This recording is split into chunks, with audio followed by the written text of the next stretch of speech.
예수와 하나 되기 103번째 그를 번제로 드리라. 창세기 22장 2절. 여호와께서 이르시되 내 아들 내 사랑하는 독자 이삭을 데리고 모리아 땅으로 가서 내가 내게 일러준 한 산 거기서 그를 번제로 드리라. 아브라함은 부르심을 받았을 때 왕 같은 비전을 꿈꿉니다. 하나님은 아브라함이 자기 꿈을 내려놓을 때까지 기다립니다. 아브라함에게 독자 이삭이 생기자 이삭을 자기 생명과 꿈으로 여깁니다. 그런데 하나님은 이삭을 번제로 드리라고 합니다. 아브라함은 하나님과 동행하며 깨달은 것이 있었습니다. 하나님은 선하시며 언약을 반드시 이루신다는 것입니다. 그는 인도하신 산에 올라가 이삭을 번제로 드리려 합니다. 하지만 하나님은 이삭을 죽이지 못하게 하고 대신 자신이 준비한 순양을 받습니다. 아브라함은 이 사건을 통해 하나님께서 부르신 이유를 비로소 깨닫게 됩니다. 그의 후손을 통해 세상을 구원할 메시아가 오심을 알게 됩니다. 요한복음 8장 56절을 보면 아브라함은 예수님의 구원을 보고 기뻐했다고 합니다. 예수님과 하나 된 자는 이룰 것이 없고 예수님만 증거합니다. 하지만 원하는 꿈이 있고 내 길을 고집하면 불안과 근심이 생깁니다. 세상이 만든 환상에 빠지게 됩니다. 당신이 바라는 것을 보십시오. 그것이 예수님보다 참되고 아름답습니까? 우리는 하나님과 세상을 동시에 섬길 수 없습니다. 하나님께서는 우리에게 진리만 주십니다. 진리인 예수님은 좁은 길을 가십니다. 그러나 우리를 좋은 것으로 먹이시고 지켜주십니다. 우리는 하나님의 자녀로 영생을 받았습니다. 우리의 본질은 하나님의 아들 예수님이 되었습니다. 하나님의 자녀는 자신을 부인하고 예수님을 따르는 자입니다. 예수님이 우리를 이끌고 가시는 곳은 영원한 기쁨이 있는 하나님 나라입니다. 우리는 어렸을 때 꿈을 가지라는 어른들의 권유를 받습니다. 그리고 꿈이 있어야 어떠한 목표가 뚜렷이 있어야 열심히 살게 되죠. 그런데 이 꿈이 하나님이 주신 것인지, 그리고 그 하나님께서 이루고자 하시는 그 꿈을 통해 이루고자 하시는 것이 무엇인지 또 알아야 합니다. 진정 우리가 하나님께 받은 꿈이 무엇이며 그 꿈의 종착지에는 무엇이 있는지 우리가 한번 아브라함을 통해서 생각해 봅시다. 아브라함은 하나님께 부르심을 받았습니다. 그의 이름이 창대하고 그의 후손이 별과 같이 많고 그렇다는 것은 무엇입니까? 지금 갈대아 우르를 지배하고 있는 그런 고대 바벨론이죠.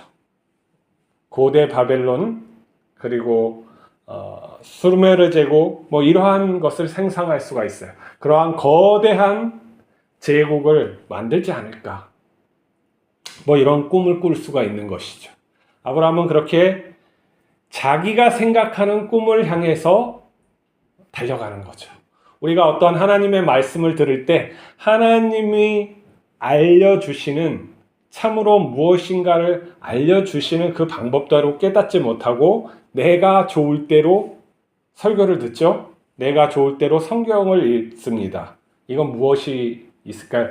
내 마음속에 내가 원하는 꿈, 내가 바라는 것으로 그 본 말씀을 어떻게 색칠해서 조작해서 가지려고 하는 거예요. 우리의 마음의 성향이라는 것이죠. 나의 중심으로 세상을 보는 건 우리의 성향이에요. 이 성향이 어떻게 바뀌어야 되냐면 하나님의 눈으로, 예수 그리스도의 삶으로 세상을 보는 걸로 바뀌어야 돼요. 참으로 옳은 길, 참으로 진리인 길을 갖다가 보려면은 나의 것을 버려야 한다는 것이죠. 근데 이것은 매우 버리기 어려운 거예요. 욕망은 꼭 나쁜 것만은 아니거든요. 사람에게 살 수 있게 하는 것이에요. 그리고 성취할 수 있게 하는 동기, 그런 힘을 부여하기 때문에 이것을 내려놓는다는 건 매우 어렵죠. 그래서 하나님을 따라가는 자는 이것을 가지면서 같이 따라가게 돼요. 아브라함은 자기의 꿈이 있고 자기가 그걸 성취하려고 노력을 함으로써 실수를 하게 되는 것이죠. 많은 실수가 있지만 그러나 하나님은 아브라함에게 그 뜻하신 것, 하나님이 뜻하신 것을 이루어 주기 위해서 그를 용서해 주시고 다시 이끌어 주시고 또 지켜 주시는 그 역사가 계속 일어나는 거예요. 그리고 그에게 약속하신 이삭을 주죠. 사람은 자식을 얻으면 어떻게 됩니까? 자기가 이루지 못한 것을 투사하게 돼요. 그를 통해서 이루려고 하는 욕심이 생기는 거죠. 나의 분신처럼 생각하고 그를 위해서 무엇이든지 다 해주려고 해요. 이게 이제 사랑이라는 것으로 포장이 되어서 정당화시키지만 이 욕심이 무척 많이 들어가 있는 거예요. 내 자식을 볼 때 정말 객관적으로 보기는 부모가 어렵다. 거의 불가능한 거죠. 근데 아브라함도 처음에는 그렇겠죠. 하지만 하나님과 동행하는 그 긴 세월 동안, 그리고 이 아브라함은 노인이잖아요. 100세가 넘은 노인이에요. 이제 많은 것을 알았고 하나님과 동행하면서 하나님이 어떻다는 것을 알아서 이제 하나님께서 이삭을 바치라는 이 명령을 내렸을 때 순종하게 되는 거예요. 근데 이 순종이 하나님의 뜻을 알아서 순종하는 것이 아니라 하나님을 믿음으로써 순종하는 거예요. 하나님이 여태까지 나에게 선하시고 또 불가능한 것을 하게 해주셨고 약속을 모두 지켰기 때문에 믿고 하는 거죠. 근데 그 번제로 드리라는 그 뜻은 몰라요. 그렇지만 이제 자기 아들을 내려놓는 것에 있어요. 하나님을 믿는 마음으로 내려놓는데 이 이삭을 완전히 내려놓는 건 아니에요. 하나님께서 이 이삭을 지켜주실 것이다. 이 이삭을 내 꿈을 버리지 않게 하실 것이다. 나에게 약속하신 것을 반드시 이루어 주실 것이다 하는 믿음을 가지고 드리게 됐어요.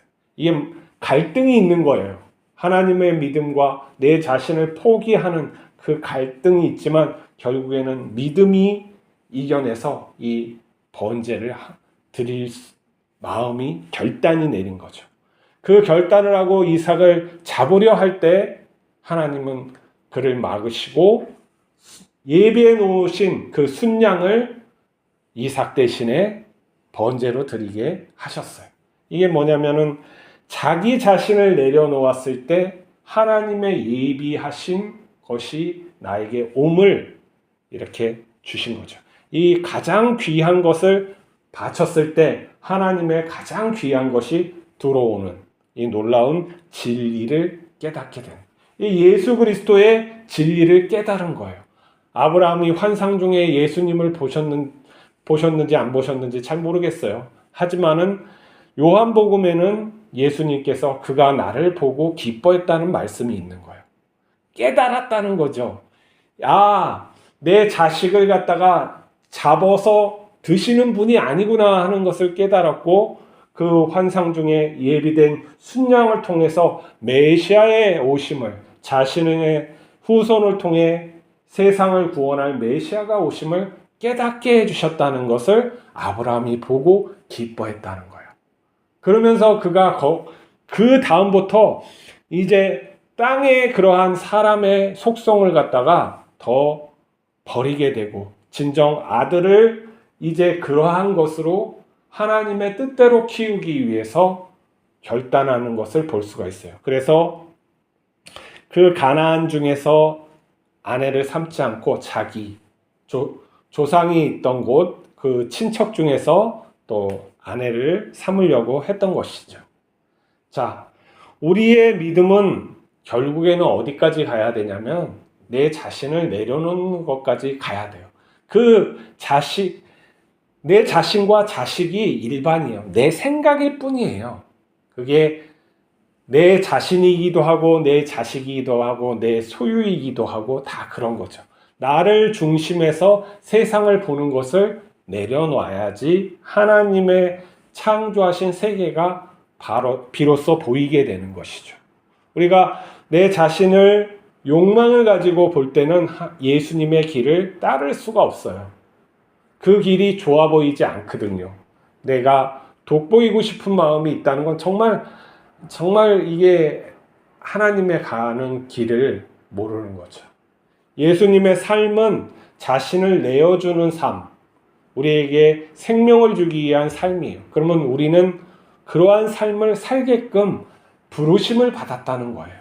아브라함이 그 삶을 살기 위해 부르심을 받았다는 것처럼 우리도 예수님을 따르기 위해 부르심을 받았다는 거예요.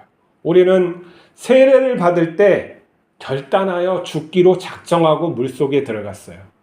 그리고 새로운 모습으로 살겠다고 하나님 앞에 선서한 거란 말이죠.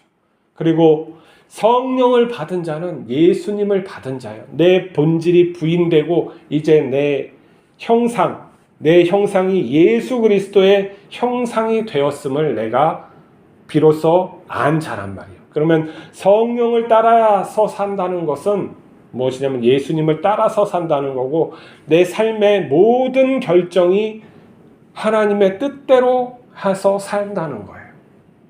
이것은 하나님께 묻고 하나님과 밀접하게 관계되어서 살아가는 인생을 내가 살겠다는 것이죠. 그렇기 때문에 우리는 매 순간 기도해야 되는 것이죠.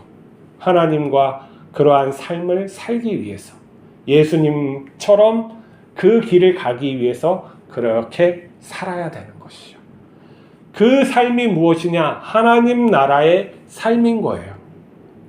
환경이 이 세상이라서 고난이 따를 수가 있지만 본질적으로 내가 의롭고 바르게 사는 것, 진리됨으로써 살아가는 것, 이게 하나님 나라의 삶이라는 것이죠.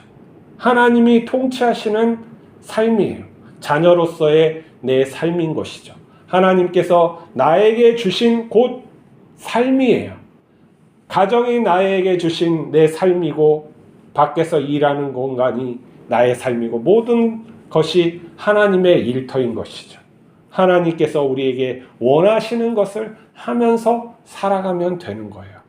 그럴 때 하나님께서 함께 하시는 그러한 여러 가지 은혜가 우리의 삶에 나타나는 것이죠. 내가 그러한 삶을 살 때 하나님의 은혜는 반드시 나타나게 돼 있어요. 그것이 없으면 우리는 헛것을 믿는 거예요. 종교화된 그런 기복적인 종교화된 신을 믿는 게 아니라고요. 영적이고 영성적이고 하나님의 어떠한 살아계심을 내 영혼이 느끼는 그러한 삶을 사는 것에서 부름을 받은 거예요. 우리는 종교의 틀에서 갇혀지면 안 돼요. 때로는 그 종교의 틀이, 기독교의 틀이 나를 갖다가 보호해 줄 수도 있어요. 교리들이 나를 보호해 줄 수 있지만, 진정으로 내가 하나님 자식인지 하나님과 교류하고 있는지, 이거는 성령의 이끌리심을 내가 받을 때만 알게 되는 그런 것들이거든요. 우리가 그것을 소망하면서 하루하루 살아가야 되는 것이죠. 내가 밥을 먹을 때, 밥을 할 때도 하나님의 함께 하심이 느낄 수 있는 그러한 사람, 영원한 그러한 존재가 되었음을 내 삶에서 확인받을 수 있는 그러한 삶이 된 거예요. 그 삶이 가치 있고 영원한 것을 성령께서 깨닫게 해주시는 거예요. 그래서 우리가 이 세상에서 자유함으로 살아갈 수 있는 것이죠. 내가 부인됐기 때문입니다. 기도하십시다. 하나님 아버지, 우리를 아브라함처럼 불러주시고 또 은혜를 주시면 감사합니다. 아들의 영을 주시고 아들로서 살게 하신 그 은혜에 감사합니다. 우리가 하나님과 더 가깝게 살아갈 수 있게 하여 주시옵시고, 그 하나님이 주시고자 하는 영원한 세계를 바라보며 또 깨닫고 이 땅 위에서 하나님 나라의 삶을 살게 하여 주시옵소서. 어떠한 곳에서도 하나님을 느끼며 하나님을 내 아버지로 하고 말할 수 있는 자녀들에게 축복하여 주시옵소서. 예수 그리스도 이름으로 기도하옵나이다. 아멘.